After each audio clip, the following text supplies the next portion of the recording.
That's a lot of people, you tell me what.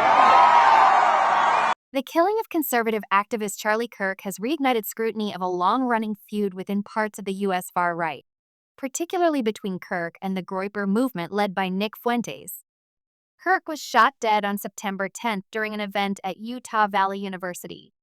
While investigators have not confirmed a motive, speculation online has turned toward extremist factions that had previously clashed with Kirk, most notably Fuentes' supporters, who have accused him of being insufficiently radical. Despite his combative style, Kirk was often attacked from the right for being too moderate. In 2019, during what became known as the Groyper Wars, Fuentes' followers disrupted events hosted by Kirk's group Turning Point USA, challenging him on immigration and LGBTQ rights and labeling him a gatekeeper of establishment conservatism. That conflict has now returned to the spotlight as the public searches for answers in Kirk's assassination, with renewed attention on Fuentes' rhetoric and influence.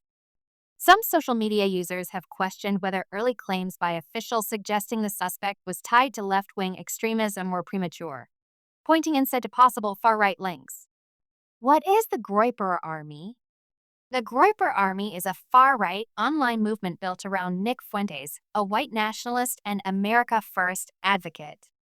According to the Anti-Defamation League ADL, the group includes alt-right, white nationalist, and Christian nationalist activists who espouse anti-Semitic, racist, and homophobic views, often framed in the language of traditional values and family.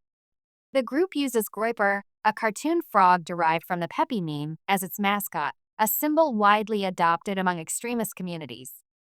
When did the term Groyper begin?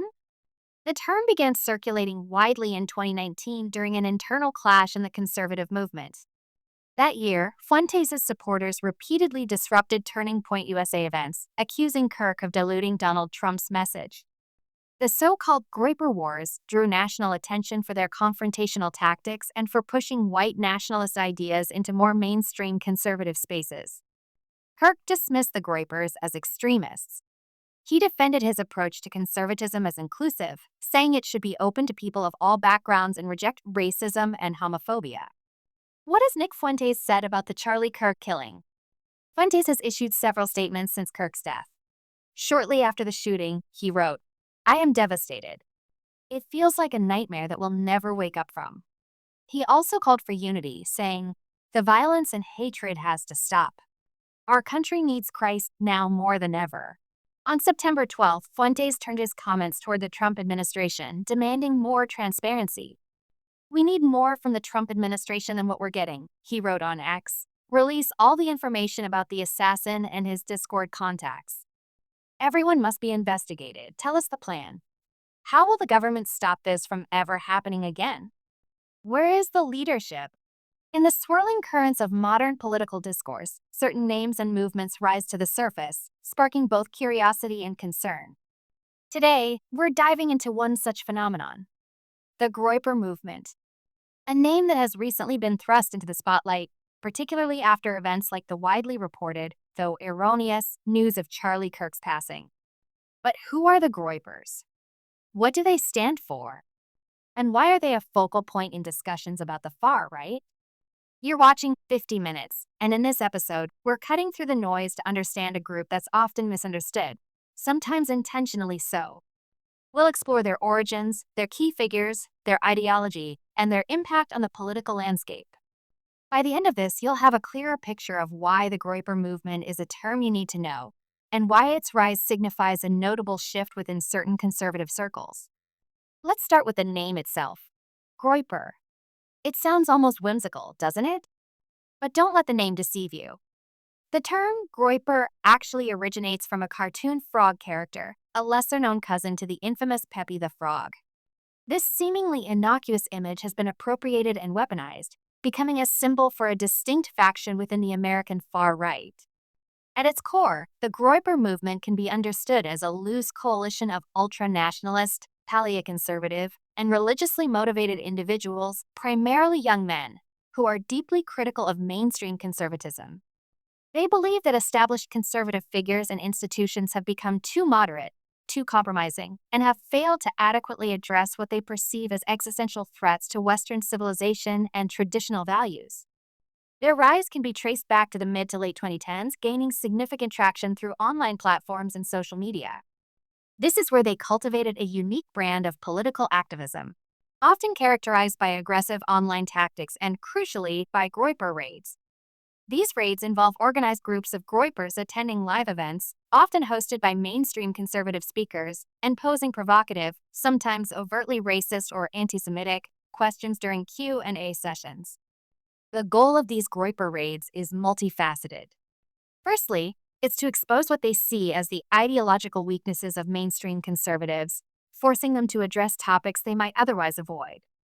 Secondly, it's to create viral content, using clips of these confrontations to recruit new members and spread their message.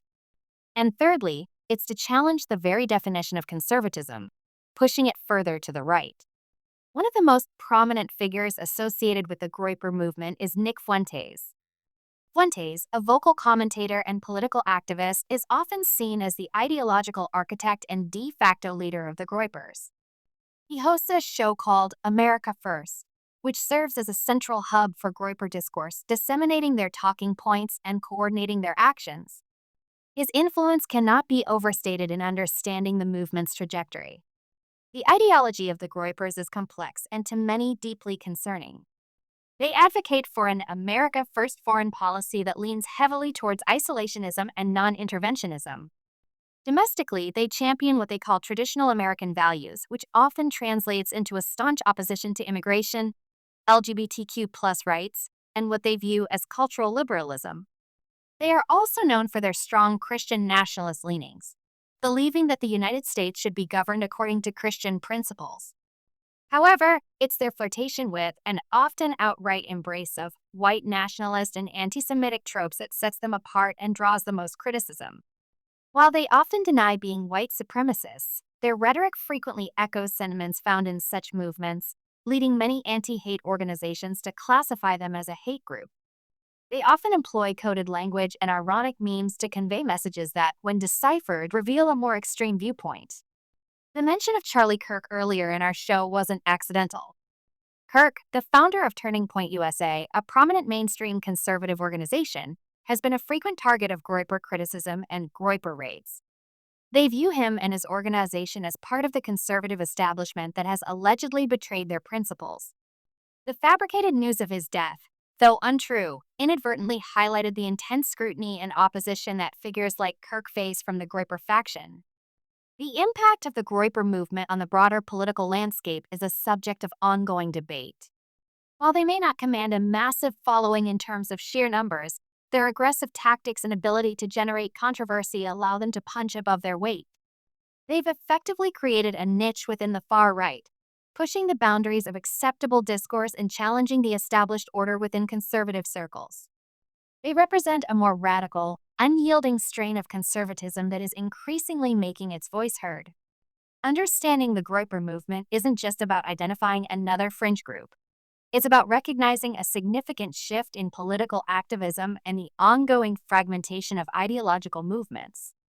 Their use of online platforms, their targeted campaigns, and their uncompromising stance offer a glimpse into the evolving nature of political engagement in the digital age. So, the next time you hear the term Groyper, you'll have a deeper understanding of the movement behind it, its origins, its ideology, and its impact. It's a reminder that the political spectrum is always in flux, and new voices, however controversial, continue to emerge and demand attention. We hope this deep dive has been informative. If you found this episode of 50 Minutes insightful, please give us a like and hit that subscribe button to stay informed on the pressing issues of our time. We'll see you next time.